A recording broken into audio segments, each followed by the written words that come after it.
Atom bomb যেরকম তৈরি হয়েছিল সেটা কোনো অপকারের জন্য করা হয়নি। প্রযুক্তির ক্রাইসিস আছে, যথেষ্ট বেনিফিটও আছে।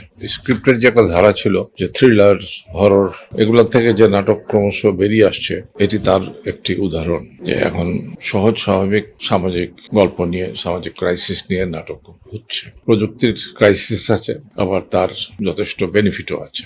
দুটো দিকই এখানে দেখানোর চেষ্টা করা হচ্ছে, সুতরাং এটা সবার জানা দরকার। সেই হিসাবে আমি বলবো যে নাটকটি ভালো, আর যারা বানাচ্ছে তারা কাজ জানে, কাজ করেছে আগে। আশা করি এটা ভালো কাজ হবে। দর্শককে বলবো যে নাটকটা আপনারা দেখেন। এইটা বলা মুশকিল, ভালো বেশি করছে না খারাপ বেশি করছে, কিন্তু প্রত্যেকটা প্রযুক্তি করা হয় ভালোর জন্যই।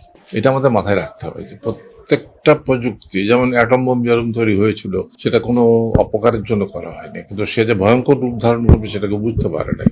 তো এখন আমরা সেরকম যেমন এআই সম্পর্কে অনেক চিন্তা ভাবনা করছি যে এটা বন্ধ করা উচিত কিনা। আবার অনেক বলছে এআই বন্ধ করলে দেশের অনেক কিছু প্রোগ্রেস কমে যাবে, বন্ধ হয়ে যাবে। সুতরাং সে যে কাজে তাকে নেওয়া হয়েছিল, যে কাজের জন্য তার জন্ম, সেই কাজটাই ব্যাহত হওয়ার পথে বিকজ অফ মিস ইউজ, ভয়ঙ্কর ইউজের জন্য আর কি। তো সেই জন্য দুটো দিকে আমাদের চিন্তা ভাবনা করতে হবে, কোনটা বেশি কোনটা কম চলছে এটা বলা মুশকিল এখন।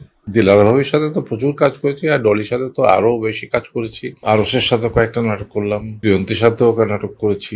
তো আমরা একে অপরকে চিনি এবং আমরা মনে করি যে কো আর্টিস্ট বলতে আমরা যেটা বুঝাই আর কি, যে কো আর্টিস্ট যদি ভালো পারফর্ম না করে তাহলে নিজের অভিনয় ভালো করা যায় না। তো সেই দিকটার থেকে দেখতে গেলে এরা সবাই ভালো আর্টিস্ট।